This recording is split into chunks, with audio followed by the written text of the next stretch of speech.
மாண்புமிக்க doctor மனிதநேய மாந்தரசி இந்த படத்தின் ஃபைனான்ஸ் மினிஸ்டராக, ஃபைனான்ஸ் கண்ட்ரோலராக சிறந்த பட்ஜெட் போட்டு பல ஆயிரக்கணக்கான பேர்களுக்கு வேலை வாய்ப்புகளை கொடுத்து ஒரு இயக்குநரையும் உருவாக்கி உன்னதமாக அமர்ந்திருக்கக்கூடிய மாண்புமிக்க டாக்டர் தயாரிப்பாளர் மோகனா அவர்களே, மாண்புமிக்க இயக்குனர் மனிதவள மேம்பாடு சிறப்பாக ஆக வேண்டும் என்று இங்கே சிறப்பான புதியவர்களை எல்லாம் அறிமுகப்படுத்தி எனக்கு தெரிந்து 30 வருடங்களுக்கு மேல் இந்த துறையிலே போராடி இன்று வெற்றி பெற்று இயக்குனராக அறிமுகமாகி இருக்கின்ற மைதீன் அவர்களே, இசை புரட்சியாளன் சாதாரணமாக சொல்லக்கூடாது, இது அவருக்கான விழா. இதை இடையில அங்கே போயிட்டு வந்துடலாம். மிகப்பெரிய ஒரு போராட்டம் நீட்டுக்கு எதிராக நடந்தது. அதில் இவர் சொல்லிய கருத்துக்கள் உலகம் முழுக்க ஏற்றுக்கொள்ளக்கூடியதாகவும், இந்தியா முழுக்க இந்த ஆளும் வர்க்கத்தினால் இப்போ 20-30 லட்சம் கோடிகளுக்கு மேலே கொள்ளையடித்து மோசடி பண்ணி பல ஆயிரக்கணக்கான மாணவ மாணவிகள் அனிதாவில் இருந்து சாவுக்கு காரணமாக இன்னமும் ஒரு ஆதிக்க சக்திகள் தவறாக பயன்படுத்திட்டு இருக்கிறதுக்கு சம்மட்டியால் அடித்த மாதிரி ஒரு கருத்தை சொன்னார்.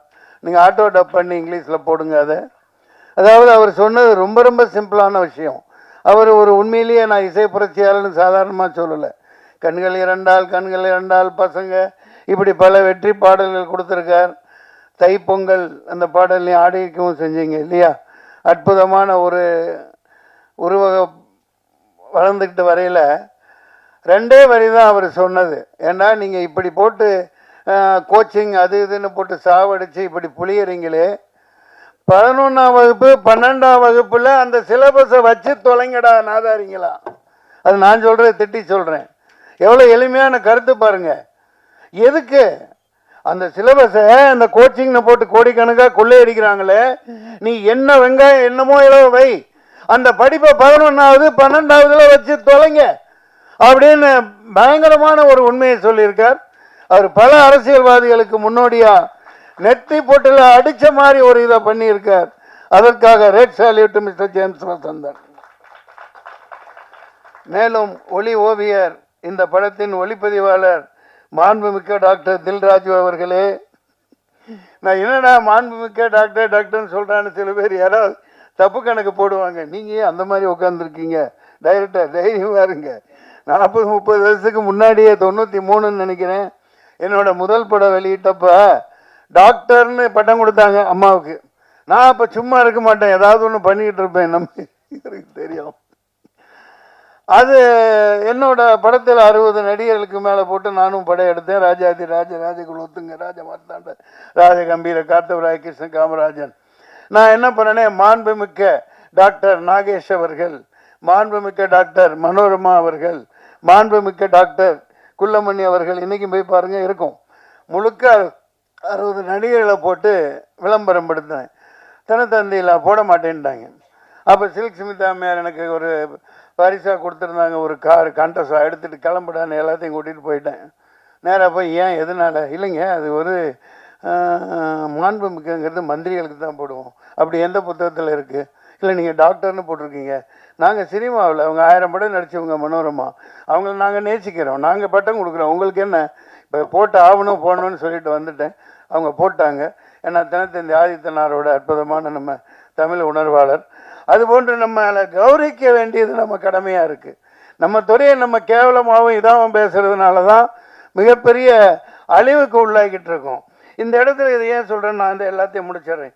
மோகன்ராஜன் ஆகா எங்கப்பா அடி நிறுத்துறே என்ன ஏய் எட்டி பின்றாரப்பா, கட்டா குஸ்தி சம்பவக்காரி என்ன சம்பவம் பண்ணிட்டாப்பலப்பா. எங்கேருந்து தான் இந்த லிரிக்ஸ் அவருக்கு கிடைக்குதோ அடி பின்றாரு மோகன்ராஜன் பாடலாசிரியர் அவர்களே, நிலவை பார்த்திபன் அவர்களே, வினோதினி வைத்தியநாதன் சும்மா இருக்கிறாங்களா பாருங்களேன். இந்த வயசுலேயே அவங்க அப்பாவை கூட வச்சுக்கிட்டு ரீல்ஸ் போட்டு அப்பாவை விட்டு கொடுக்காத பிள்ளையா கவர்மெண்ட்டுக்கு எதிராக அடி சமட்டி அடிக்கிறாங்க. அவர் தைரியத்தை பாராட்டலாம். நடிகர் தோழர் மாண்புமிக்க ஜெயபிரகாஷ் அவர்களே, பிரசன்னா பாலச்சந்திரன், அருவி மதன், கவிதா பாரதி அவர்களே, இயக்குனர் மூர்த்தி அவர்களே, அக்ஷயா அவர்களே, சஞ்சய் அவர்களே, மாண்புமிக்க கோகுல் அவர்களே, நிகில் கணேஷ்குமார் அவர்களே, ஜெயசீலன், கலை இயக்குனர் ஜெயசீலன் அவர்களே, MS பிரபு அவர்களே, கொஞ்சம் மற்றவங்கள்லாம் போயிட்டனால கொஞ்சம் டைம் இருக்குன்னு நினைக்கிறேன். அனைவருக்கும் நெஞ்சார்ந்த வாழ்த்துக்கள். இப்போது கதாநாயகனுக்கு வருவோம். இவர் என்ன அநியாயம்பா, அதாவது நம்ம ரசம் குடிச்சிருக்கோம். எனக்கு எலுமிச்சை ரசம் பிடிக்கும், பூண்டு ரசம், அப்புறம் என்ன தக்காளி ரசம், புளி ரசம், படப்பிடிப்பில் ஆச்சரியமாலாம் பொள்ளாச்சி அங்கங்கே படப்பிடிப்புன்னு அந்த காலத்தில் எங்களுக்கு மல்லிகைப்பூ ரசம்லாம் செஞ்சு தந்திருக்காங்க. ரொம்ப அற்புதமாக இருக்கும். மல்லிகைப்பூ தேநீர் டீ தந்திருக்காங்க. அந்த மாதிரி பல ரசங்களை நம்ம குடிச்சிருக்கோம். ஆனால் இவங்க பாருங்கள், இந்த நடிப்பில் பயங்கரமான ஒரு பல ரசத்தை புழிஞ்சிட்டு இருக்காங்க பாருங்கள். கதாநாயகன் கதாநாயகி அடேங்கப்பா, அண்ணலும் நோக்கினால் அவளும் நோக்கினால்னு ஈருடல் ஓர் உயிரா அசத்தலான ஒரு காதல் ரசத்தை பிழிந்து கொண்டிருக்கிறார்கள். அந்த குழந்தைக்கு வாழ்த்துக்கள். நல்ல அற்புதமாக இருக்குது. உஷாரா என்ன பண்ணிட்டாருன்னா, நம்ம துஷந்த் கதாநாயகன் இதுவும் கொரோனா வந்துடக்கூடாதுன்னு கண்ணாடி போட்டார். கண்ணாடி போட்டு அற்புதமாக இருக்குது, பார்த்துக்கிட்டே இருக்கலாம் போல் இருக்குப்பா. நல்ல பேர் கிடச்சிருச்சு தமிழ்நாடு தமிழ் ரசிகர்களுக்கு. அப்படி ஒரு ஜனனி பெரிய அளவுக்கு வருவீங்க, அற்புதமாக இருக்குது. இங்கே நான் ஏன் இங்கே பாருங்கள், அதே நேரத்தில் இந்த பேப்பர்லாம் ஒரு விஷயத்தை நீங்கள் இன்னையிலேருந்து அது மாறணும். இந்த சின்ன சின்ன இடத்துல டெக்னீஷியன் பேரை போடுறாங்க, ஹீரோக்கள் பேரை பெருசாக போடுறாங்க. போட்டுக்குங்க, தப்பில்லை. ஆனால் இந்த இருட்டடிப்பு பண்ணாதீங்க. இப்போ தொழில்நுட்ப கலைஞர்கள் கொஞ்சம் பேர் நடிகர்களை இங்கே சொல்லிட்டோம். விளம்பரம் காப்பக்கம் வரும், பேர் பெருசாக இருக்கும். ஆனால் இந்த தொழில்நுட்ப கலைஞர்கள் கீழே கண்ணுக்கே தெரியாமல் இருக்கும். அது எவ்வளோ மனசு நோகும் பாருங்க. அது என்ன வீணாக போகுது? விளம்பர காசு கொடுக்கத்தானே செய்கிறீங்க. கொஞ்சம் இனிமேலாவது டிசைனர்ஸாக இருக்கட்டும், பேப்பரில் பப்ளிஷ் பண்ணுறவங்களா இருக்கட்டும், அப்பா அவெல்லாம் நல்லா பளிச்சுன்னு போட்டு வாப்பான்னு சொல்லுங்கள். ஏன்னா ஹீரோவே எல்லாம் பிரதானம் அல்ல, எல்லாமே அவங்களே அல்ல. இப்போ பாருங்கள், இதில் எத்தனை பேர் சின்ன எழுத்து, நான் எப்படியோ படிக்கிறேன் இந்த வெளிச்சத்தில். Director of photography Thilli Rajan, okay. Editing S Bhaskar, art Jayaseelan, Mohanrajan இங்கே வருது, அண்ணாதுரை, புவன், RS புவன் தானே PRO. இது பேப்பர்களில் இனிமேலாவது இந்த திரைப்படத்து விளம்பரம் எது கொடுத்தாலும் அந்த தொழில்நுட்ப கலைஞர்களை பெரிய அளவுக்கு போடாட்டியும் படிக்கிற அளவுக்கு போடுங்க. பல பேர் கிளம்பி வருவான், அதில் ப்ரொடியூசர் வருவான். தொழில்நுட்ப கலைஞர்களை இருட்டடிப்பு செய்யாதீங்க. ஆல் பாஸ் அற்புதமான ஒரு டைட்டில். அதாவது எல்லாரும் ஜெயிச்சாச்சு. ஆமாம், ஒன் ஸ்டெப் என்டர்டைன்மெண்ட், ஒரு அடி வெற்றி நோக்கி இன்னைக்கு அதிக அடி வச்சு வந்துட்டீங்க. அதை மனதார பாராட்டுறேன். All pass. நான் அதே ஃப்ளாஷ்பேக்கு போனால் எல்லாம் ஆங்கிலத்திலேயே பேர் இருக்குது. இப்போ DC இருக்குது, இது இருக்குது. அப்போ அந்த காலத்தில் அதிகமாக இருந்தனால 93 தான் நான் போய் தூய தமிழில் தமிழ் படங்களுக்கு பேர் வைக்கணும் அப்படின்னு பெருஞ்சித்தனார் வந்தாங்க. ஊமை கவிஞர் சுரதா வந்திருந்தார், என்ன வாழ்த்தினார். அவங்க அந்த வள்ளுவர் கோட்டத்தில் அப்போலாம் ஆகுனா போராட்டத்தில் உட்காருவேன். அந்த வாரத்திலேயே டாக்டர் கலைஞர் அவர்கள் தூய தமிழில் வைக்கப்படுகிற பெயர்களுக்கு படங்களுக்கு இவ்வளவு மானியம் அப்படின்னு 5 லட்சம் 7 லட்சம் அனௌன்ஸ் பண்ணாங்க. அது எந்த அளவுக்கு மறுபடியும் அதை நம்ம இப்போ கொண்டு போக முடியும்னு தெரியாது. அந்த விட்டுட்டு நான் ஏன் இந்த அளவுக்கு நான் இப்போ சமீபமாக ஒன்று பாதிக்கப்பட்டேன். எனக்கு மனசு வேதனையாக இருக்குது. அதை இங்கே ஆல் பாஸில் ஏன் சொல்லணுன்னா, இது கலைத்துறை சம்பந்தமானது, நடிகர் சம்பந்தமானது. கருப்புன்னு ஒரு படத்தில் நான் நடித்தேன். 4 பேர் நல்லவுக்கு 4 பேர் எங்களுக்கு பயம் கிடையாதுன்னு பாடல். நான் வில்லனுங்க ஆடுறது. பாலாஜி என்னை சொல்லி புக் பண்ணலையே சார், நாங்கள் கடைசியில் தான் வாரோம், நீங்கள் ஆடுறீங்கன்னு சொல்லி இதே பிரசாத் இதில் பயங்கரமாக ஆட வச்சாங்க. நான் ரிங்கில் நின்று என் பசங்களை கூப்பிட்டு வந்திருந்தேன். அவன் பார்த்து ஏப்பா அந்த பாட்டை எடுத்துட்டாங்க, இப்போ அது நம்ம என்னப்பா பண்ண முடியும், அதை தூக்கிட்டாங்க, சரி பரவாயில்ல யூடியூப்லேயாவது வரும், யூடியூப்பில் வரும்னாங்க. அந்த நான் சிறப்பாக ஆடி இருந்தேன், கஷ்டப்பட்டு ஆடி இருந்த அந்த ஷாட்டெல்லாம் காணோம். இது ஏன் இப்படி இருட்டடிப்பு பண்ணுறீங்கன்னு தெரியல. நீங்கள் இங்கேயோ டாப்பில் இருக்கீங்க, மார்க்கண்டேயன் குமாரர்கள் ஒன்று கைதி போச்சு, ஓகே சரி, நீங்கள் சம்பாதிங்க, கோடிக்கணக்காக சொத்து வாங்கி போடுங்க, அகரம் நல்ல பேர் எடுங்க. ஒரு நடிகனோட நடிப்பை, ஒரு போர்ஷனை, ஒரு பங்களிப்பை அடுத்தவன் ஜோத்திலேயே மண்ண போடுறீங்க. நான் பகிரங்கமாக குற்றம் சாட்டினேன். உங்களுக்கு ஆண்மை இருந்தா, உண்மையிலே தைரியம் இருந்தா அதை போடுங்க.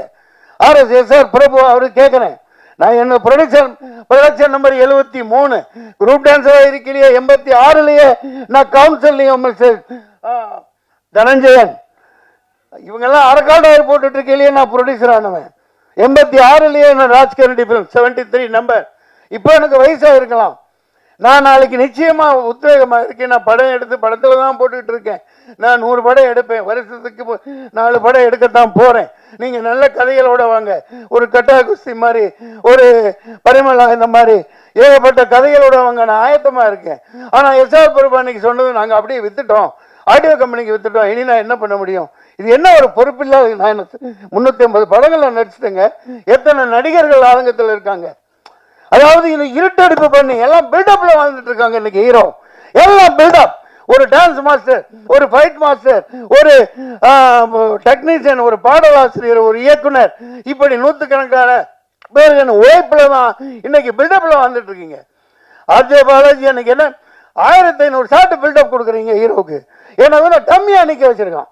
ஒரு இயக்குனர் 2-3 பேர்கிட்ட நான் சொல்லல, சார் இனிமேல் நீங்கள் சைன் பண்ணல, முக்கியமான சீன் எது நடிக்கிறீங்களோ அதை எடுக்கிறீங்கன்னா என்னை கேட்காம நீங்கள் எடுக்கக்கூடாதுன்னு அக்ரிமெண்ட்டை போடுங்கன்னு சொன்னார்.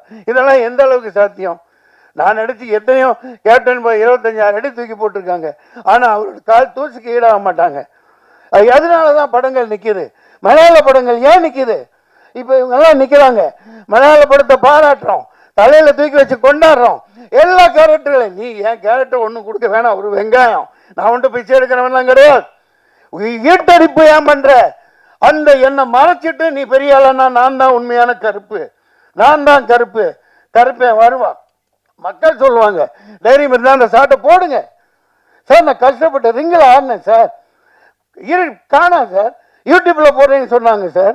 அதுக்கப்புறம் யூடியூப்லையும் போடல. அந்த பர்டிகுலர் நான் நடித்ததை, நான் ஆடினதை, அது 2 நிமிஷம் ஷார்ட்டாக இருக்கலாம், 4 நிமிஷமா இருக்கலாம். சூர்யா சார் இது விக்ரமத்தில் 5 நிமிஷம் தானே வந்தாரு. அந்த பிரசன்ஸ் தானே, ஆடியன்ஸ் எல்லாத்துக்கும் இருக்காங்கல்ல. பசங்க பாவம், அவனுக்கு பதில் சொல்ல முடியல. கூட்டு போயிருந்தேன் ஷூட்டிங்கு. அப்பா என்னப்பா நீ அப்படி ரிங்கில் அந்த ஆடின, பாட்டெல்லாம் ஷார்ட் உடைச்ச, எல்லாம் செய்ய சொன்னாங்க, ஏன் போடலை? நான் உங்களுக்கு என்ன பதில் சொல்றது? இது என்ன இந்த மாதிரி ஒரு அயோக்கியத்தனம்? முதல்ல ஹீரோவா இருங்க, நல்லா சம்பாதிங்க, என்னமோ வேணாலும் பண்ணுங்க. ஆனால் சினிமாங்கிற ஒரு கூட்டு குடும்பம், அதை ஞாபகம் வச்சுக்கோங்க. இது ஆல் பாஸ், வெற்றி அடைவோம். இந்த மாதிரி நிறைய பேர் வரணும். சினிமாங்கிறது ஒரு தனிப்பட்ட கதாநாயகனுக்கு அல்ல, ஒரு ஜனநாயகம் வந்தானா 100 பேர் கூட்டு போனாங்க. மலேசியா செலவு பண்ணி கூட்டு போனான், அவன் ஜனநாயகன். இங்கே நடக்கிற மதுரைக்கு கூட்டு போல. யாரோ என் இடத்துல நான் அடட்டி பரவாயில்ல, யாரோ ஒரு பொண்ணு அவர் கூட இருந்தது, அது ஆடுது, படத்தில் நடிக்கிறது, இவர் கோட்டு போட்டுக்கிட்டு ஆடுறாரு. அடே நீ நல்லா ஆடு, நல்லா ஆடு, ஆனால் என்னை எதுக்கு போட்டேன்? ஏன் இப்படி இருட்டடிப்பு பண்ண? ஏன் பயம்? 2 நிமிஷம் ஷார்ட்டாக இருக்கட்டும், 4 நிமிஷமா இருக்கட்டும், நீ போடு, காட்டு, மக்கள் பார்த்துக்குவாங்க. உனக்கு தானே பேர் வருது, உன் கம்பெனிக்கு தானே பேர் வரும். அந்த மாதிரி பகிர்ந்து கொடுக்க மாட்டேங்கிறாங்க தனஞ்சயன். நீங்கள் என்ன என்சைக்ளோபீடியா இதுதான், இதை முதல்ல நோட் பண்ணுங்க. சும்மா ஜால்ரா போட்டுட்டு போறதுக்கு ஆள் பாஸ் நல்லா இருக்காரு, நல்லா ஓடும், ஏய் நல்லா இருந்தா தான் படத்தை பார்ப்பான். ஒவ்வொருத்த கண்ட்ரிபியூஷனை காட்டு. இந்த பிரசாந்த் ஜோசன் எவ்வளவு கஷ்டப்பட்டு போட்டிருப்பாரு, எப்படி பேர் வாங்கியிருப்பாரு. அவர் உழைப்ப சுரண்ட நான் மறைச்ச சும்மா இருப்பாரா? I don't care time know what others, shame on them. மக்கள் இருக்காங்க, இதை சொல்லியிருக்கேன் பாருங்க. உடனே இது வச்சிருக்காங்க, அந்த ஐடி விங் வச்சுக்கிறானுங்க. இவனுங்களுக்கு வேலை கொடுக்குறானுங்களோ இல்லையோ, கீழே போய் எழுவானுங்க, நீ உன் பையன் கொஞ்சம் அட பைத்தியக்கார நாடாரிங்களா, என்னமோ காலேஜ் பையன் கொடுத்துருக்கான், சாப்பிட்டுருக்கான், இன்னமும் சொல்லிட்டு இருக்காயா. நான் என்ன நல்ல வேலை செஞ்சாலும் கீழே போய் உன் பையன் கஞ்சா அடிப்பான் தெரியாதா? இப்படி ஒரு அடிப்படுத்த சனியனுங்க நாட்டில் சுத்திட்டு இருக்குது. அவனுங்களுக்கு அதே தான் வேலை. பெட் ஹவுஸ் கழுவ மாட்டானுங்க, அதை சொரிஞ்சுக்கிட்டே இருப்பானுங்க, குரங்குக்கு போட்டு மாதிரி. ஆல் பாஸ் அற்புதமான பெயர். இனிமேல் இங்கே விளம்பரம் என்று கொடுத்தால் ஒவ்வொரு தொழில்நுட்ப கலைஞனும் மரியாதை செய்யப்படணும். ஒவ்வொரு தொழில்நுட்ப கலைஞனும் தினத்தந்திக்கு, தினகரன், ஒவ்வொரு விளம்பர மீடியா எல்லாத்துக்கும் நான் சொல்லிக்கிறேன். இது என்னுடைய உத்தரவு, என்னுடைய கட்டளை, என் சாசனம். ஒவ்வொரு தொழில்நுட்ப கலைஞருக்கு பேர இருட்டடிப்பு பண்ணாத, அனைவருக்கும் பகிர்ந்து கொடுத்து நீ ஹீரோவாவாளு. நன்றி, வணக்கம், வாழ்த்துக்கள். அப்ப யாரையாவது விட்டு போச்சாப்பா? உண்மையில விட்டனா? வாழ்த்துக்கள்.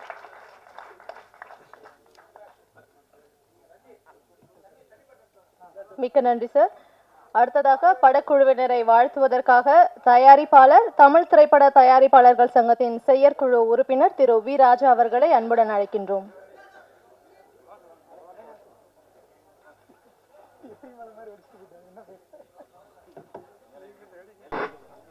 முதல்ல நீ பாஸ்மா, நான் சொன்னதை உடனே செஞ்சிட ஒரு ஆளுன்னா அதை சகோதரியாக தான் இருக்கும். இந்த படத்தோட டைட்டில் ரொம்ப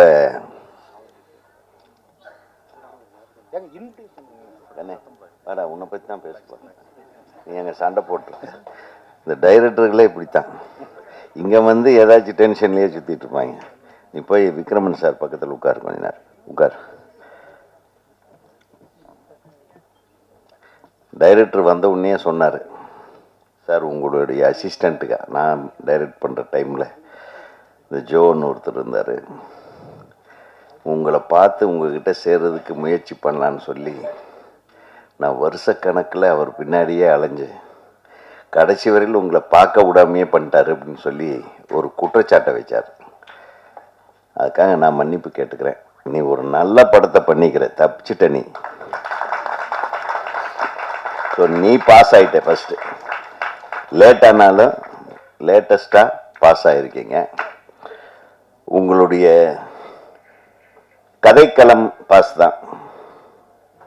நல்ல ஒரு, நான் கூட சகோதரி முதல்ல சொல்லும்போது பயந்தேன், இல்லைன்னா வெட்டு குத்து கத்தி ஒரே ரத்த காட்டேரியான படமாக இருக்கும் பொழுது வட சென்னைன்னு சொன்னாங்க. ஆனால் அதில் இவ்வளோ ஒரு அழகான ஒரு குடும்ப ஒரு கதையை வந்து எடுத்திருக்கிறதுனால ரொம்ப ரொம்ப சந்தோஷமாக இருந்தது. வட சென்னையோட குடும்ப சண்டையை அப்படின்னு பார்க்கலாம். அது வந்து ஒரு வித்தியாசமான கோணத்தில் இந்த கதைக்களம் அமைஞ்சிருக்குன்னு நினைக்கிறேன். அதனால தான் நான் சொல்கிறேன், ஃபஸ்ட்டு நீ பாஸ். அதில் கதையில் பாஸு, இயக்கத்துலேயும் பாஸ். ஏன்னா இத்தனை பேரை வச்சு மேய்ச்சிருக்க பாரு, பெரிய விஷயம். அது புதுமுகங்கள் நிறைய பேர், அது 2-3 பசங்க, ஹீரோவோட வர்ற பசங்க 2-3 பசங்க டப்புன்னு வந்து காலில் விழுந்தாங்க. அதில் காலில் விழக்கூடாதுன்னு சொல்லிப்பறேன். அங்கேயும் நீ பாஸ். ஸோ பிரமாதம், நைஸ்.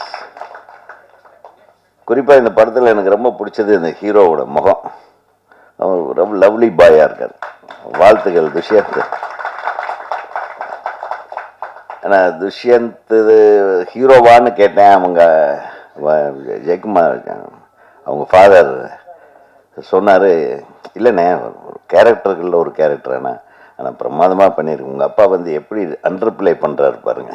ஸோ ஒரு நல்ல பிள்ளை, நீங்கள் மிக அழகாக பண்ணியிருக்கீங்க. Very good. அந்த ஸ்டைலு, நீங்களும் அதில் பாஸ், நீங்களும் பாஸ். அப்புறம் ஹீரோயின் நீ தானம்மா, அதே புன் சிரிப்பு, முத்துக்கள் உதிர்ற மாதிரி ஒரு சிரிப்பு. அதனால் நீ டபுள் பாஸ்மா. சிறப்பாக இருந்தது. அதுக்கு அடுத்து இந்த படத்தில் நடித்த ஒவ்வொருவரும், அவங்க இருக்காங்களே இந்த லாஸ்ட்டில் உட்காந்துங்க மேடம், அவங்களுடைய வாய்ஸே ஒரு பெரிய ப்ளஸ் பாயிண்ட்டு. அவங்க வாய்ஸு இன்னும் இந்த இவங்க நடிச்சிருக்காங்க, குமாரி, என்ன குமாரி, செந்தில் குமாரி, அவங்களுக்கு வாழ்த்துகள். மொத்தத்தில் எல்லா பாஸ் மார்க் வாங்கியிருக்கிற ஆளுகளை எல்லாத்தையும் வச்சு ஒரு நல்ல டீமை செட் பண்ண பாரு. கேமராமேன் நம்ம அவர் பிரபுவோட அசிஸ்டண்ட். அவர் பேர் தில்ராஜ். அதே எங்கள் அப்பா தில்ராஜன் பெரிய ப்ரொடியூசர் இருக்கார் தெலுங்கில். எங்கேயா தில்ராஜ்? உடம்பு சரியில்லை. தில்லு சரியில்லையோ? சரி, தில்லுக்கு பிரச்சனை இல்லாமல் இருந்தால் சரி. அவர் ரொம்ப நல்லா பண்ணியிருக்கார். ஏன்னா பொதுவாக வட சென்னைன்னா ஒரு ஒரு காட்டுத்தனமான ஒரு லைட்டிங்கு, ஒரு ஒரு ஒரு மாதிரி ரகடான லைட்டிங் இருக்கும். ஆனால் இதில் ஒரு அழகான லைட்டிங்லேயே படம் எடுத்திருக்கீங்க. ஸோ தில்ராஜுக்கும் வாழ்த்துக்கள். அவரும் இதில் பாஸ் ஆகிட்டார்.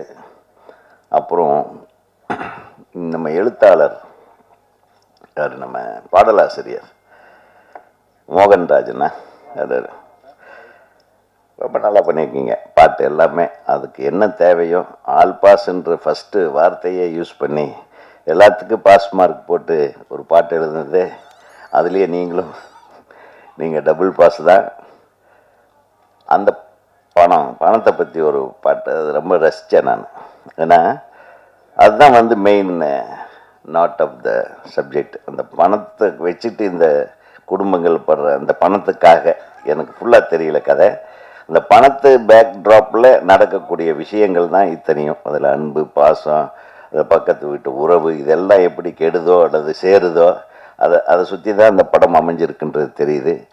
அதை அழகாக அந்த பாட்டில் கொண்டு வந்த நீங்கள் வந்து பாஸ் தான். இது எல்லாத்துக்கும் மேலே சூப்பர் பாஸ் வந்து நம்ம மியூசிக் டைரக்டர். அவர் முதல் படத்துலேயே பாஸு. அவரை பற்றி சொல்ல வேண்டியதில்லை. ஜேம்ஸ் வசந்தன். அந்த பாட்டு இன்றைக்கி என்ன மனசில் இருக்கும். நான் வந்த உடனே அவரை பார்த்த உடனே அந்த பாட்டு, அந்த டியூனை பாடினேன். ஸோ ஒரு மிகச்சிறந்த இசையமைப்பாளர், நல்ல அன்பானவர், அழகாக பண்ணியிருக்கார். நான் அவருக்கு இன்னும் கொஞ்சம் அந்த மெலடிக்கு வாய்ப்பு கொடுக்கல அப்படிங்கிறத நடுவில் அந்த ஆல்பாஸ் பாட்டிலேயே ஒரு மெலடியை உள்ளே கொண்டாந்து வெளியே உருவிருப்பார். அதை எப்படி மெலடிக்காக ஏங்குறாருன்றது அதில் தெரிஞ்சிச்சு. அது ரெண்டாவது அழகான அந்த டூயட் பாட்டில் அதை நிறைவு செஞ்சுருக்காரு. பியூட்டிஃபுல்லாக இருந்தது. மொத்தத்தில் மோகனா மேடத்துக்கு ஃபஸ்ட் கிளாஸ். ஏன்னா மிகச்சிறப்பானவர்களை சேர்த்து ஒரு படத்தை தயாரிச்சிருக்கீங்க. அதில் வந்து உங்களுக்கு நிச்சயமாக வெற்றி உண்டு. அதனால் அவங்களெல்லாம் பாஸ் ஆகிட்டாங்கன்னா நீங்கள் ஃபஸ்ட் கிளாஸில் பாஸ் ஆயிடுவீங்க. ஸோ உங்களுக்கு ஃபஸ்ட் கிளாஸ் கிடைக்க இந்த திரைப்படத்தில் எடிட்டிங் பாஸ்கர் நல்லா பண்ணியிருந்தான், ரொம்ப நல்லா இருந்தது. அது மாதிரி ஸ்டண்ட்டு ஜாஸ்தி இருந்த மாதிரி தெரியல. ஸ்டண்ட் டைரக்டர் இல்லையா, இருந்தாலும் பரவாயில்ல, வாழ்த்துகள். இந்த தொழில்நுட்ப கலைஞர்கள் அனைவரும் இந்த படத்தை அழகான படமாக உருவினா. இன்றைக்கி வர்ற படங்கள் எல்லாம் உட்காந்து பார்க்குற மாதிரி இல்லை. பின்னாடி அடிக்கிறானா, முன்னாடி அடிக்கிறானா, நம்ம உட்காந்துருந்தால் நம்ம சேர் பின்னாடி அடிக்கிற மாதிரி எல்லாம் உழுகுது, அடி உழுகுது. அந்த மாதிரி ஒரு அழகான ஒரு திரைப்படத்தை எடுத்திருக்கும் ஒட்டுமொத்த குழுவிற்கும் என் அன்பான வாழ்த்துக்களை சொல்லி தமிழ்நாடு திரைப்பட இயக்குநர்கள் சங்கத்தின் சார்பாக எனது வாழ்த்துக்களை சொல்லி என்னை அழைத்தமைக்கு நன்றி தெரிவித்து பாராட்டி, நம்ம பிஆர்ஓ இருக்கார், அவர் எங்கே இருந்தாலும் விட மாட்டார் நம்மளை. ஸோ கொஞ்ச நாள் அவருக்கு தப்பிச்சிட்டு இருந்தேன். ஆனால் இன்றைக்கி ஜெயபிரகாஷ் அவருடைய பையனுடைய படம்ன்றது ஒரு முக்கிய காரணம். அவர் நடிச்சிருக்கிற படம்ன்றதுக்காகவும் ஜேம்ஸ் வசந்தன் இசை என்பதற்கான அவர் ரொம்ப நாள் ஆச்சு நான் அவர் பார்த்து மீட் பண்ணி. ஸோ அவங்க இருவரும் இதில் வந்து மிகப்பெரிய வெற்றி அடைய வேண்டும். நமது இயக்குனருக்கு வந்து ரொம்ப நல்லா பண்ணியிருக்கேன், சூப்பர். இந்த மாதிரி தொடர்ந்து அடுத்த படத்தை மோகனா மேடம் கிட்ட வாங்கிடணும் என்ற முடிவோடு இதை வெற்றி படமாக்கணும் என்று வாழ்த்தி விடைபெறுகிறேன். நன்றி, வணக்கம். பத்திரிகை மற்றும் ஊடக நண்பர்களுக்கும் மேடையில் வீட்டிற்கும் பெரியவர்களுக்கும் என்னுடைய இனிய மாலை வணக்கம். ஆர் உதயகுமார் சார் ரொம்ப அழகாக எல்லாரையும் பற்றியும் ஆல் பாஸ் சொல்லி நல்ல ஒரு என்ட்ரி கொடுத்துருந்தாரு. அதாவது எப்படி இந்த படம் வந்து எல்லா டெக்னீஷியன்ஸும் எல்லா ஆர்டிஸ்ட்டும் எப்படி ஆல் பாஸாக இந்த படத்தில் அமைஞ்சிருக்கு அப்படின்னு ரொம்ப சந்தோஷமாக இருக்குது. எனக்கு மிக முக்கியமாக இந்த மாதிரி ஒரு சிறு பட்ஜெட்டில் எடுக்கிற ஒரு படத்துக்கு ஒரு பெரிய சப்போர்ட்டாக ஜேம்ஸ் வசந்தன் சார் இருக்கார். அவருடைய மியூசிக் இந்த படத்துக்கு ஒரு பெரிய ப்ளஸ்ஸாக இருக்குது. பாடல்களே அந்த பாட்டே ரொம்ப நல்லா இருந்தது. அந்த மேக்கிங்கும் சரி, எல்லாமே அந்த டைட்டில் ஆரம்பித்து எல்லாமே ரொம்ப சிறப்பாக அமைஞ்சிருக்கு. இன்றைக்கி தமிழ் சினிமாவில் பார்த்தீங்கன்னா வாரம் நிறைய படங்கள் இனிமேல் இருக்குது, எக்கச்சக்கமாக. இந்த ஆகஸ்ட் மாதம் தொடங்கி செப்டம்பர் அக்டோபர்லாம் நிறைய படங்கள் வந்துகிட்டே இருக்குது. வாரம் 4 படம் 5 படம்னு. இந்த காலகட்டத்தில் சரியான ரிலீஸ் டேட்டில் இந்த படம் வந்து ஒரு நல்ல என்டர்டெய்னராக வரணும்னு நான் எதிர்பார்க்குறேன். நார்த் மெட்ராஸ் பற்றி ஏதோ ஒரு புரிதலோட ஆங்கர் ரொம்ப நல்லா சொல்லிகிட்டே இருந்தாங்க. நானும் நார்த் மெட்ராஸ் தான். அப்படிலாம் இல்லைம்மா, நார்த் மெட்ராஸ் வந்து அவ்வளோ ஆக்ரோஷமாலாம் கிடையாது, அவ்வளோ வெட்டு குத்து அப்படிலாம் இல்லை. நார்த் மெட்ராஸ்லேயே ரொம்ப சாஃப்டான நிறைய பேர் இருக்காங்க, ரொம்ப சாஃப்டான இடங்கள்லாம் இருக்குது. நீங்கள் வந்து ரொம்ப இன்டீரியராக போனீங்கன்னா ஒரு வேளை அந்த என்ன சொல்கிறது, ஒரு அது கூட சொன்னால் அவங்களும் கோச்சிக்கூடாது, அந்த மாதிரி இன்டீரியராக சில இடங்கள், அதுவும் பர்டிகுலராக அதாவது கடல் சம்மந்தப்பட்ட இடங்களில் போனால் கொஞ்சம் ஆக்ரோஷமாக மக்கள் பார்க்கலாம். அதர்வைஸ் எல்லாருமே சாதாரண மக்கள் தான். நம்ம சென்னை ஃபுல்லாகவே ஒரே மாதிரி மக்கள் தான், வட சென்னை மக்களும் அதே மாதிரி தான். ஸோ ரொம்ப ஆக்ரோஷமாலாம் கிடையாது. ஆனால் இந்த படத்தில் ஒரு வட சென்னையில் போயிட்டு இவங்க 45 நாள் மைதீன் அவர்கள் அவருடைய குழுவை கூட்டு போயிட்டு கம்ப்ளீட்டாக எடுத்திருக்காரு அப்படின்னு பார்க்கறதுக்கே சந்தோஷமாக இருக்குது. ஹோல் டீமுக்குள்ளே ஒரு வைப்ரேஷன், ஒரு எனர்ஜி, ஒரு கம்ப்ளீட் கோஆர்டினேஷன் இருந்திருக்கு. ஏன்னா அந்த மாதிரி ஒரு இடத்துக்குள்ள போயிட்டு கம்ப்ளீட்டாக ஒரு பேக்டான இடம், டிராஃபிக் ஜாம் அதிகமாக இருக்கிற இடம், அதுவும் பர்டிகுலராக நேரோ லைன்ஸ், எல்லா லைனுமே வந்து ரொம்ப சிட்டிக்காகவே உருவாக்கப்பட்டது இல்லை. நார்த் மெட்ராஸ் தான் பார்த்தீங்கன்னா கிட்டத்தட்ட ஒரு 30 ஃபீட் 40 ஃபீட் தான் ரோடே இருக்கும். அங்கெல்லாம் போயிட்டு ஷூட் பண்ணுறதுலாம் ரொம்ப கஷ்டம். ஆனால் அதை போய் இந்த டீம் ரொம்ப அழகாக பண்ணியிருக்காங்க. அண்டு கண்டிப்பாக ஒரு நல்ல என்டர்டெய்னராக வரும்னு எதிர்பார்க்குறேன். மைதீன் அவர்களுக்கு வாழ்த்துக்கள், அண்ட் ப்ரொடியூசர் அவங்களுக்கு என்னுடைய வாழ்த்துக்கள். புதுப்படம் புதுசாக ஒரு தயாரிப்பாளர் வரும்போது அவங்க வந்து கண்டிப்பாக நல்லபடியாக ஒரு படத்தை கொண்டு வந்து ஜெயிக்கணும்னு ஆசைப்பட்றேன். இந்த படத்தை எடுத்த தயாரிப்பாளருக்கு வெற்றிகரமாக அமையணும். ஜேபி சார் எனக்கு ரொம்ப பிடிச்ச ஒரு நண்பர், மிகச்சிறந்த நடிகர். இப்போ நான் வந்து சமீபத்தில் ஒரு படத்தில் பார்த்தேன், மகுடம் படத்தில் அவருடைய நடிப்பு பார்த்தேன். ரொம்ப வேறு மாதிரி ஒரு நடிப்பெல்லாம் கொடுத்துருந்தாரு. ஸோ ஜேபி சாருடைய பரிமாணங்கள் நிறைய இருக்குது. இந்த படத்தில் அவர் சேர்ந்து அவருடைய மகனும் சேர்ந்து நடிக்கிறது பார்க்கறதுக்கே சந்தோஷமாக இருக்குது. ரொம்ப ஸ்மார்ட்டாக இருக்கார். ஸோ கண்டிப்பாக நீங்கள் நல்லா வருவீங்க. அண்ட் உங்களுடைய கரியர் நல்லபடியாக அடுத்தடுத்து நல்ல படங்கள் அமையணும்னு எதிர்பார்க்குறேன். அதே மாதிரி ஹீரோயின் ஜனனி அவர்களுக்கும் நடிச்சிருந்த எல்லாருக்குமே, வினோதினி மேடம் பற்றி சொல்லவே வேணாம், அவங்க ஒரு லைவ் வயர் எனர்ஜி, அவங்களும் இந்த படத்தில் ஒரு சப்போர்ட்டாக இருந்திருக்காங்க. ஸோ எல்லாருக்குமே, டெக்னீஷியன்ஸ்க்கும் ஆர்டிஸ்ட்டுக்கும் எல்லாருக்கும் ஒரு நல்ல ஒரு வெற்றிகரமான படமாக அமையணும்னு வாழ்த்தி விடைபெறுகிறேன். நன்றி, வணக்கம்.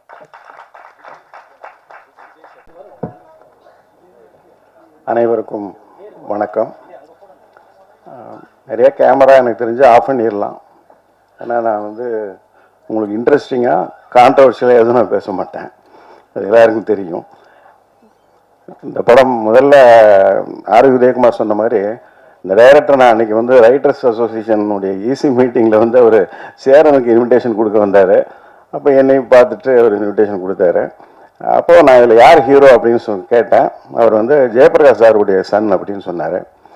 ஜெயபிரகாஷ் சாருக்கும் எனக்கும் கிட்டத்தட்ட மோர் தென் 36 இயர்ஸ், 33 இயர்ஸ் அவருக்கும் எனக்கும் நெருங்கிய பழக்கம் இருக்குது. அவரை ப்ரொடியூசர் ஆக்கினதே நான் தான். அதாவது அவர் ஒரு பெரிய பெட்ரோல் பங்க் ஓனர். அவர் நம்ம ரோஜா கம்பெனிஸ் காஜா மஜின் சார், அப்புறம் ஞானவேல் சார், 3 பேரும் வந்து பெட்ரோல் பங்க் ஓனர்ஸு. அவங்க ஒரு எனக்கு நண்பர்களாகி அவங்ககிட்ட ஒரு கதை சொல்லி அப்படி தான் படம் ஆரம்பித்தாங்க. ஃபஸ்ட்டு இனியெல்லாம் சுகமேன்னு ஒரு படம். அது இந்த நேரத்தில் இனியெல்லாம் சுகமேன்னு வச்சோம், அது சோகமாக போய் முடிஞ்சு அந்த படமே ஆரம்பிக்கலை, பூஜையோடய அது நின்று போச்சு அந்த படம். அதுக்கப்புறமா அவர் என்னுடைய நெருங்கிய நண்பராக தொடர்ந்துட்டுருக்காரு. அவர் அதுக்கப்புறம் பார்த்தீங்கன்னா சேரன் படத்தில் நடிச்சு ஒரு நல்ல ஆர்டிஸ்டாக வந்தார். இன்றைக்கி அவர் பையனும் ஹீரோவாக அறிமுகமாக இருக்கார். ரொம்ப ஸ்மார்ட்டாக இருக்கார் பார்க்குறதுக்கு. நிச்சயமாக இந்த படம் ஒரு பெரிய ஹிட் ஆகும். உதயகுமார் சொன்ன மாதிரி எல்லாருமே பாஸ் ஆகிட்டாங்க இந்த படத்தில். நான் வந்து கடைசி நேரத்தில் வந்தனால அந்த ஒரே ஒரு சாங், அந்த காசு தான் முக்கியன்ற அந்த சாங் பார்த்தேன், அந்த ட்ரெய்லர் பார்த்தேன், அது ரொம்ப நல்லா இருந்தது. அப்புறம் ஜேம்ஸ் வசந்த் சொல்லவே வேண்டாம், அந்த கண்களால் வேண்டா பாட்டுக்கு அப்புறம் இந்த படத்தில் ஒரு மியூசிக் ரொம்ப ரொம்ப அமேசிங்காக இருக்கார். அவர் இந்த நேரத்தில் ஒரு டைரக்டராக இருக்கார், அதுக்குமே என்னுடைய வாழ்த்துக்கள். சோளக்கல்ல பொம்மைன்னு சொல்லி அவருடைய படம், அது வந்து இன்ஸ்டாகிராம்லேயோ ஃபேஸ்புக்லேயோ பார்த்தேன். அதில் நான் வந்து வாழ்த்துக்கள் சொன்னேன். அது அவர் கவனிச்சிருக்கிறாரா என்னன்றது எனக்கு தெரியல, பாருங்க. ஏன்னா நான் சும்மா அப்படியெல்லாம் பார்த்துட்டு இருக்கும்போது எனக்கு ஏதாவது அப்பீல் ஆச்சு அப்படின்னா அதை நான் வாழ்த்து சொல்லுவேன். அது ஒரே ஒருத்தர் மட்டும் பார்த்துட்டு உடனே அவங்க ரிப்ளை பண்ணாங்க. அது வந்து இந்த ஆண்பாவம் உள்ளாது அந்த டீம். பிஃபோர் ரிலீஸே அந்த படத்தினுடைய ட்ரெய்லர் பார்த்துட்டு எனக்கு ரொம்ப இம்ப்ரெசிவாக இருந்து இந்த படம் பெரிய ஹிட் ஆகும் எனக்கு தோணுது, வாழ்த்துக்கள் அப்படின்னு சொன்னேன். உண்மையிலே அந்த படம் பெரிய ஹிட் ஆச்சு.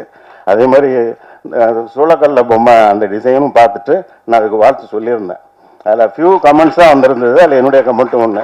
ஸோ நீங்கள் பார்த்துருப்பீங்கன்னு நினச்சேன், பார்க்கல, பரவாயில்ல. அந்த படம் நிச்சயமாக எனக்கு அடுத்த வாரம் ரிலீஸ்னு நினைக்கிறேன், இல்லை 21st. அது பெரிய வெற்றி படமாக அமையணும், அதுக்கும் என்னுடைய வாழ்த்துக்கள். இந்த படத்தில் பணியாற்றின அத்தனை பேருக்கும், ஆர்டிஸ்ட்டு, டெக்னீஷியன்ஸு எல்லாருக்கும் என்னுடைய வாழ்த்துக்கள். நன்றி. இவருக்கு ரொம்ப பிடிக்கும். இவருடைய மெலோடிஸ் பார்த்தீங்கன்னா நம்மளுடைய பிளேலிஸ்ட்ல இன்னமும் கூட டாப்ல தான் இருக்கு. நாணயம், ஈசன், பசங்க இந்த படங்களுடைய இசை நாயகன், ஆல் பாஸ் படத்துடைய இசையமைப்பாளர், இன்றைய விழாவின் நாயகன் திரு ஜேம்ஸ் வசந்தன் அவர்களை பேசுமாறு அன்புடன் அழைக்கின்றோம்.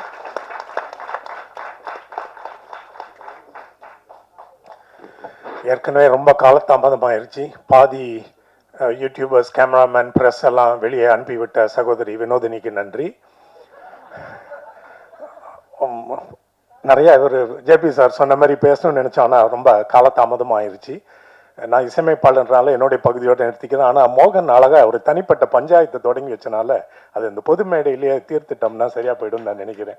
அதாவது 3 பாடல்கள் என்னோட உதவி இசையமைப்பாளர் விபின்க்கு நான் எழுதியிருக்கேன். சொன்னா நான் கேட்டார்ல, இதையும் சொல்லலை. அவர் இசையமைப்பாளரான முதல் வாய்ப்பையும் எனக்கு இன்னைக்கு வரைக்கும் சொல்லலை. ஏன் என்கிட்ட மறைச்சான்? பொறாமப்படுவேன்னு நினைச்சானா, இல்லை யாருக்கா ஃபோன் பண்ணி ஏன் அவனுக்கெல்லாம் வாய்ப்பு கொடுக்குறீங்கன்னு சொன்ன நினைச்சானான்னு எனக்கு தெரியல. இன்னைக்கு வரைக்கும் நான் இசையமைப்பாளர் ஆகுறேன், எனக்கு வாய்ப்பு வந்திருக்குன்னு சொல்லவே இல்லை. ஆனால் 3 சீரியல் பண்ணிட்டான், நிறைய பண்ணிட்டான். ஏன் அந்த மறைச்சான்னு என் மனைவிக்கு வருத்தம். ஆனால் நான் வருத்தப்பட மாட்டேன்னு அவனுக்கு நல்லா தெரியும். நான் யார்ட்டையும் எதுவும் எதிர்பார்க்கிறவனே இல்லை, எல்லாரையும் புரிஞ்சுக்குவேன். ஏதோ ஒரு காரணத்தினால நம்மகிட்ட மறைக்கிறான்னு புரிஞ்சுட்டு இன்னைக்கு வரைக்கும் சொல்ல. இதை தனியாக சொன்னால் எங்களுக்குள்ள புரிஞ்சு போயிடும், மற்றவங்களுக்கு பாடமாகாதுன்னு பொது மேடையில் பதிவிட்டு விட்டேன். இனிமேல் அப்படி பண்ணக்கூடாது யாருக்கும். மறைக்க வேண்டிய அவசியம் இருந்தால், காரணம் இருந்தால் பண்ணலாம். நன்றி மோகன், தேங்க்ஸ் டு யூ. சரி, எனக்காவது நீ சொல்லு, அந்த 3 பாடல் என்னத்துக்கு எழுதிக்க? படமா இல்லை சீரியலா? சீரியலா எப்படின்னு சொல்ல மாட்டார், அதனால நான் வாண்ட்டு அப்புறம் ஃபோன் பண்ணி தெரிஞ்சுக்கிறேன். சரி, நேரடியாக விஷயத்துக்கு வருவோம். ஒரு வட சென்னையினுடைய ஒரு த்ரில்லர் களத்தில் ஒரு குடும்ப கதையை அப்படி சொல்ல முடியுமான்றது எனக்கு தெரியல. முதல் முறையாக இயக்குனர் மைதீன் பாய் வந்து என்னை பார்க்கும்பொழுது இதை நீங்கள் பண்ணணும், ஒரு சின்ன கதை தான் அப்படின்னு ஒரு 4 வரிகளில் அதனோட பிளாட் பாயிண்ட்டை சொல்லுவாங்கல்ல, அந்த கதை கருவை அது சொன்னோன்னே எனக்கு பிடிச்சிருச்சு மனசில். நான் வந்து ஸ்கிரிப்டை வாசிக்க விரும்புகிறேன். ஏன்னா அந்த இயக்குனர்கள், உதவி இயக்குனர்கள், இணை இயக்குனர்கள் வந்து கதையை சொல்லும்போது பார்த்தீங்கன்னா அவங்க சொல்லும்பொழுது அங்கங்கே மனசில் தோன்றது, ஃபீல் பண்ணுறதெல்லாம் சொல்லிக்கிட்டே போவாங்க. அது படத்தில் வராமல் போயிடும், இல்லை சொல்ல வேண்டியவர்களை சொல்லாமலும் போயிடுவாங்க. அதனால நான் ஸ்கிரிப்டை கொடுத்துருங்க, என்ன அதில் இருக்க தான் எடுக்க போகிறாங்க. ஸ்கிரிப்டை அனுப்பி விட்டார். ஃபுல் ஸ்கிரிப்ட் படித்தோடனே ரொம்ப பிடிச்சி போச்சு. விபின்ட்டு நான் சொன்னேன், நீ ரொம்ப நல்ல கதாடா, இதை நம்ம பண்ணணும்னு. அப்படி தான் ஒத்துக்கிட்டேன். அவர் படமாக பின்னணி இசைக்கு எனக்கு அனுப்பும்போது வந்து பார்த்தா அவர் சொன்னது அப்படியே ரொம்ப அழகாக, இன்னும் நான் நினச்சதோட அருமையாக எடுத்திருந்தார். எல்லாரும் அவங்கவுங்க பங்கை ரொம்ப சிறப்பாக பண்ணியிருக்காங்கன்றது சந்தேகமே இல்லை. நிறைய இப்போ பாருங்களேன், வினோதினி அவர்களை வந்து ஒரு 10-12 ஆண்டுகளுக்கு முன்னாடி நினைக்கிறேன், என்ன படம்னு எனக்கு நினைவில் நீங்கள் சொல்லுங்களேன். ஒரு கதாநாயகி அக்காவை நடிச்சிருப்பீங்க, எங்கேயுமே போதும். அந்த படத்தில் அப்போ யாருன்னே இவங்களுக்கு தெரியாது. பார்த்தோன்னே மனைவிட்டு சொன்னேன், இன்னைக்கு நம்ம ஒரு படம் நம்ம டைரக்ட் பண்ணாலும் இவங்களை காஸ்ட் பண்ணணும், இவங்களுக்குன்னு ஒரு கேரக்டர் வைக்கணும்னு. அப்படி என் மனசில் இடம் பிடிச்சவங்க. அப்படி பல விஷயங்களில் என்னை மனசில் இடம் பிடிச்சவங்க இந்த படத்தில், பசங்க படத்தில் அவங்க அந்த பையனுக்கு, குட்டி பையனுக்கு அம்மாவை சேர்ந்து அவங்க நடிச்சிருந்தாங்களா, அன்னைக்கு அவங்களையும் மனசில் வச்சுக்கிட்டேன், இவங்களும் என்னைக்கு நம்ம பண்ணாலும் நம்ம படத்தில் இவங்க இருக்கணும்னு. இப்போ இந்த படத்தில் ஜேபி சார் நடித்தது நீங்கள் பார்த்தீங்கன்னா தமிழுக்கு ஒரு மம்முட்டி. இவ்வளவு முதிர்ச்சியோட, இவ்வளவு எளிமையாக வசனங்களும் எல்லாமே சில காட்சிகள்லாம் பண்ணியிருப்பார்ல, முக அசைவுகள்லையும் திரும்பி பார்க்கறதுலையும் அட்டகாசமாக இருக்கும். இப்போ நான் வந்து எந்த படத்தை பார்த்தாலும், அதை நான் இசையமைப்பாளர் இருந்தாலும் சரி, நான் டைரக்ட் பண்ண இப்போ அடுத்த வாரம் வெளியாகிற படமாக இருந்தாலும் சரி, ஐ வில் பி ஷேம்லெஸ். நானே கிரிட்டிசைஸ் பண்ணுறதுக்கு எந்த படத்தை பார்த்தாலும் முதல்ல ரசிகனை பார்ப்பேன். அப்போ இந்த படத்தில் பார்க்குறோம்ல, அப்போ என்ன உணர்வு வருதுன்னா, என் மனைவி ஒன்றும் அந்த படத்தை பார்க்கல, நான் மொத்தமாக எல்லாரும் பார்க்குற ப்ரிவியூவை பார்க்குற, துண்டுனா பார்க்க விருப்பம் இல்லைன்ட்டாங்க.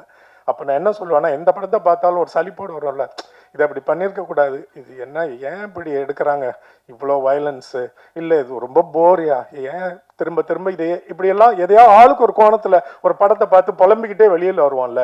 நான் சொல்கிறேன் பாருங்க, இதை நீங்கள் புரிஞ்சுக்குவீங்க. ஆல் பாஸ் படத்தை பார்த்துட்டு வெளியே வரும்போது ஒருத்தர் கூட ஒரு சின்ன விஷயத்து கூட சலிச்சுக்காமல் வெளியே வருவீங்க. இது எப்படிப்பட்ட வெற்றிகரமான படமாக அமையும், எவ்வளோ படத்தை ஈட்டி தரும், இதெல்லாம் எனக்கு சொல்ல தெரியல. ஆனால் ஒருத்தர் கூட தவறாக ஒரு வார்த்தை சொல்லிட்டு வெளியே வரவே மாட்டீங்க, சலிச்சுக்க மாட்டீங்க, புலம்ப மாட்டீங்க, வெறுக்க மாட்டீங்க. அப்படி ஒரு படமாக அவர் மொய்தீன் பாய் உருவாக்கியிருக்கிறாரு. ரொம்ப அருமை. இந்த படத்தினுடைய கலை இயக்குனர், ஆர்ட் டைரக்டர் ஜெயசீலனா, அவர் எங்கே, அவர் முகத்தை ஒரு முறை நான் பார்க்கணும். ஏன்னா ரொம்ப பெரிய ஆளா போறாரு, இன்னைக்கு பார்த்து வச்சுக்காங்க. இந்த படத்துல இவருக்கு விருது கொடுக்கலன்னா, அந்த விருதுக்கு தேர்ந்தெடுக்கிறாங்கல்ல அந்த விழா கமிட்டி, அவங்களுக்கு படத்தினுடைய நுணுக்கங்கள்ல அவங்களும் ஏமாந்துட்டாங்கன்னு பொருள். இதை நீங்க புரிஞ்சு வச்சுக்கீங்க, படத்தை பாருங்க.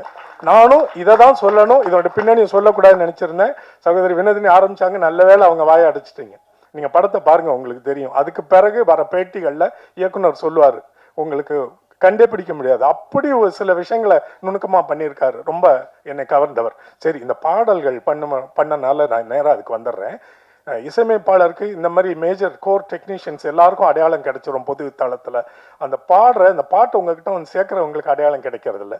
ஒவ்வொரு பாடல் பின்னாடி உழைச்ச எல்லாரையும் பற்றி நான் சொல்லிடுறேன்.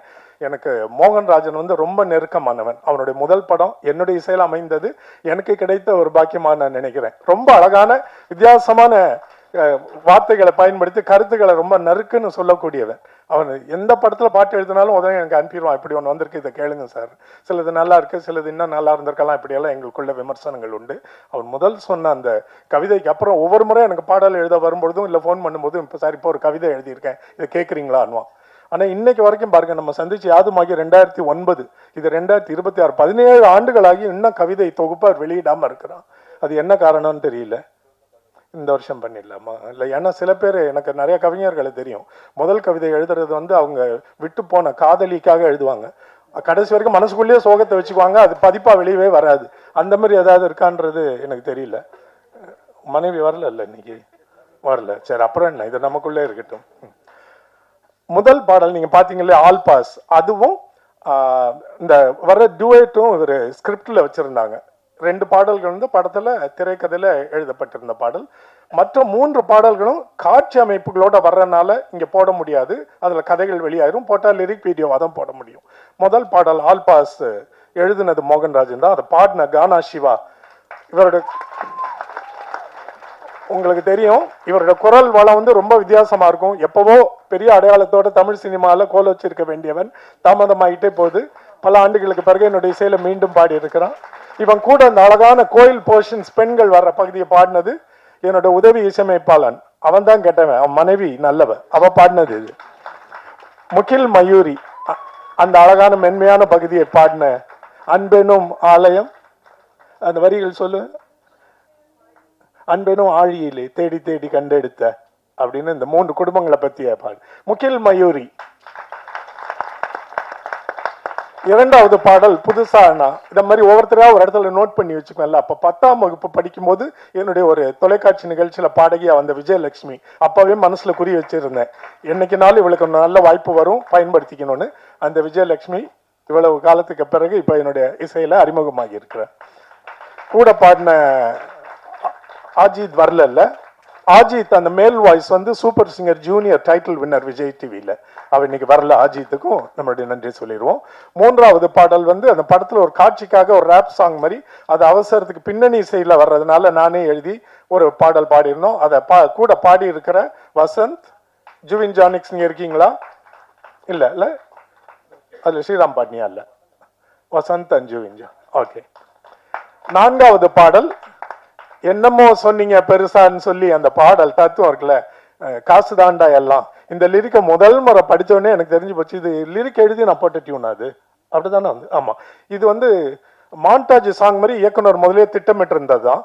அப்போ என்கிட்ட சொன்னார், இதுக்கு ஒரு டியூன் கொடுங்கன்னு சொன்னார். இது வந்து அந்த மாண்டாஜ், அதாவது படத்தில் இருக்கிற கதையை காட்சிகள் மூலமாக சொல்கிற பாடல். அப்போ இதுக்கு வார்த்தைகளுக்கு தான் முக்கியத்துவம் இருக்கணும். அதனால முதல்ல கவிஞர் எழுதி இறட்டும், அவர் சுதந்திரமாக எழுதின பிறகு நம்ம எப்படி வேணா டியூன் போட்டுக்கலான்னு சொன்ன பிறகு மோகன்ராஜன் அட்டகாசமாக எழுதி அனுப்பின வரிகள். அந்த வரியை முதல் வரியா எனக்கு அப்போ தான் வாட்ஸ்அப்பில் ஓப்பன் பண்ணுறேன், பண்ண உடனே எனக்கு டியூனாகவே தோன்றுனது. அப்போ அது வரிகள் மட்டும்தான் அந்த மாயத்தை நிகழ்த்த முடியும். அப்படி அழகாக எழுதின மோகன்ராஜன் உனக்கு நன்றி. அந்த பாட்டை பாடினதும் கானா சிவா தான். அதற்கு பின்னணியில் கூட பாடியிருந்தவங்க, இந்த படத்துல பின்னணி எல்லாரும் பாடினவங்களே மொத்தமா இப்ப நான் அறிமுகப்படுத்திடுறேன். 5வது பாடல், 5வது பாடல் எப்படின்னா, படத்தோட கிளைமேக்ஸ் வந்து அது இப்படி படத்தை முடிப்பாரு நான் எதிர்பார்க்கவே இல்லை. அதை பத்தி நான் ஒண்ணுமே சொல்ல போறது இல்லை, ஏன்னா அந்த உணர்வு அப்படியே உங்களுக்கு ஃப்ரெஷ்ஷா திரையரங்கத்துல உங்களுக்கு கிடைக்கணும். ரொம்ப நீண்ட கிளைமேக்ஸ், வசனங்களும் குறைவு, ரொம்ப அமைதி. இது யாரை நம்பி ஒரு இயக்குனர் எடுப்பாருன்னா இசையமைப்பாளர் நம்பி தான். நம்மளால அந்த அளவுக்கு அதை செய்ய முடியுமான்ற அச்சத்தை எனக்கு ஏற்படுத்தியது. அப்போ நான் என்ன மனசில் ஒன்றும் திட்டமே வச்சுக்கல, அந்த படத்தை பார்த்துக்கிட்டே வரேன். அது 10-12 நிமிடங்கள் அப்படியே நீளமாக ஓடுது. அங்கங்கே சில வசனங்கள் ஏதோ வரும், இறுக்கமான ஒரு சூழ்நிலை. அப்போ சில இடங்களில் பின்னணி இசை இருந்தால் நல்லா இருக்கும்னு, அப்போ ஒரு இடத்துல இது பாடலாக இருந்தால் தான் அந்த உணர்வை முழுமையாக வெளியே சொல்ல முடியும், அந்த வரிகள் மூலமாகவும் அந்த இசையின் மூலமாகவும். மோகன்ராஜன் வந்து இன்னைக்கு தமிழ்நாட்டில் ரொம்ப பிஸியாக இருக்க கதாநாயகர்கள் மாதிரி அவரோட நேரம் உடனே கிடைக்காது. பாட்டு எழுதி வாங்கிலாம் நம்ம படத்தை அவருக்கு முடிச்சு தர முடியாது. ஏன்னா இந்த விபின் பாஸ்கர் உதவி சமைப்பாளர்கிட்ட அவர்கிட்ட அடிக்காத குறையாவா கெஞ்சாத குறையாவா? எப்படியோ என்னப்பா இன்னும் பின்னணி இசை முடிக்கலையா, நேரம் ஆகுது, தயாரிப்பாளர் பதில் சொல்ல முடியல. உங்களுக்கு தெரியும் தயாரிப்பாளர் ஏகப்பட்ட போராட்டங்கள் பிரச்சனைகள் கிடையில தான் இந்த படத்தை அவங்க முடிக்கிற தருவாய்க்கு வந்தாங்க. அப்போ தெரியுமே உங்களுக்கு எல்லாம் டிகிரி ஏறிக்கிட்டே இருக்குமே வட்டி. அதை முடிக்கணும்னு சொல்லும் பொழுது நான் இவருக்கு வரிக்கு காத்திருந்தா படம் இப்போதைக்கு வெளியாகாதுன்னு தெரியும். அதனால நிலவை பார்த்திபன் சொல்லி ஐடி இண்டஸ்ட்ரியில் பெங்களூரில் பணிபுரிஞ்சிட்டு இருக்க ஒருத்தர் நல்ல அழகான கவிதைகள் எழுதக்கூடிய ஒரு இளைஞன் எனக்கு சில ஆண்டுகளுக்கு முன்பு அறிமுகமானா. அவனுக்கு சொன்னேன், இங்கே பாரு, இப்போ ஒரு நான் கதைக்களம் ஒன்று சொல்லுவேன், இது படத்தில் பின்னணி இசையில் வரப்போகுது, காட்சிக்கு வலு சேர்க்கிற மாதிரியான வரிகள், இது பாடல் ஸ்டாண்டர்ட் சாங் கிடையாது அப்படின்னு சொல்லி அந்த கதையை சுருக்கம் சொல்லி என்ன அங்கே தேவைப்படுதுன்னு சொல்லி அனுப்பிவிட்டேன். அருமையாக இருக்குது சார், இது எப்போ சார் வேணும் அப்படின்னா 5 நிமிஷத்தில் வேணும்னு. நீங்கள் சொன்னால் நம்ம நீங்கள் வாட்ஸ்அப்பில் டைமரோடு இருக்கும்ல, உங்களுக்கு 5 நிமிஷத்தில் வந்த பாட்டு அது. இதை நீங்கள் கேட்கல, அதனால அதை நீங்கள் பாராட்ட முடியாது, உணர முடியாது. படத்தோட பாருங்க தெரிஞ்சு போயிடும். அந்த நிலவை பார்த்திபன் இன்னைக்கு பெங்களூர்லேருந்து இந்த ஆடியோ ஒரு அறிமுக நல்ல நிகழ்ச்சி இவருக்கு வாய்ப்பு சினிமாவில் கிடைக்குதுன்னு சொல்லி ட்ரெயினில் டிக்கெட் புக் பண்ணியிருந்தாராம். அப்புறம் தான் விபின் சொல்கிறான், அவருக்கு ட்ரெயின் வந்து 5 மணி நேரம் தாமதம் ஆயிடுச்சுன்னு சொல்லிட்டாங்கன்னு, நாளைக்கு வர முடியாமல் போயிடுச்சு. நிலவை பார்த்திபன் அடுத்த முறை நீங்கள் இந்த படத்தினுடைய வெற்றி விழாவில் அறிந்து கொள்ளலாம். அவர் எழுதிய பாடல் அதை ரொம்ப அழகாக உணர்வுபூர்வமாக ஷிபின்ற ஒரு சூப்பர் சிங்கர் எல்லாம் பாடிக்கொண்டு இருக்கிற இங்கே இருக்காரா? Shibi, please come forward. One of the most talented youngster this Tamil film industry is going to see in a couple of years. கூட பாடி இருக்கிற தர்ஷான்ற பெண் BA கர்நாடிக் மியூசிக் கலாக்ஷேத்ரால படிச்ச பெண். அவங்க 2 பேரும் இந்த பாடால பாடி இருக்கிறாங்க. வேகமா வாங்க, நேரம் ஆச்சு. தர்ஷா மற்றும் ஷிபி. ஷிபி ரஹ்மான் இசையெல்லாம் பாடிட்டாரு, எல்லாருடைய இசையிலையும் பாடிட்டு இருக்காரு. நீங்க இன்னும் ஒரு சில மாதங்களில் அல்லது 1-2 ஆண்டுகளுக்குள்ள மிகப்பெரிய இடத்துல இவரை பார்த்துக்கலாம். இப்பவே போட்டோ எடுத்து வச்சுக்கோங்க. One of the most talented singers I have come across. நன்றி. இப்ப அந்த படத்துல முழுக்க எல்லா பாடல்களையும் ஹார்மோனியம் படத்துல இசை மூலமா பின்னணி மூலமா வலு சேர்த்து அந்த எல்லா backing vocal singers I want you on the stage. Meenakshi, Sriram, வேற யாரும் இல்லையா? வசந்த் வாங்க, வா வா அப்படின்னு நின்றுங்க. ஸ்ரீராம், மீனாட்சி, வசந்த், வேற யாரும் இருக்கீங்களா? சாட்சனா இருக்கியா? அப்புறம் ஏன் வர மாட்டேங்கிற? வரணும்ல, நீ ஏன் கூப்பிடாம?